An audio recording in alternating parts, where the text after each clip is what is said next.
The duty or responsibility that I will do is garbage segregation. But first, what is garbage segregation? Garbage segregation is an essential step to boost the process of recycling. Separating biodegradable waste from non-biodegradable ones can help many recycling companies. They will be able to recycle non-biodegradable waste and treat the degradable ones directly. Many of us might not have thought much about a proper waste disposal or garbage segregation, but there are several compelling reasons as to why waste management or garbage segregation is crucial. Improper disposal of waste has negative ramifications. If you don't dispose of your waste properly, it will end up polluting the environment and also facilitate the production of greenhouse gas. There are 3 steps necessary to properly manage waste. First, identify the waste.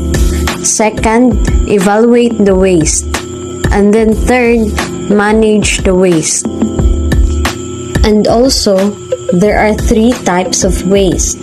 The first one is biodegradable waste. Second, non-biodegradable waste. And lastly, the recyclable waste.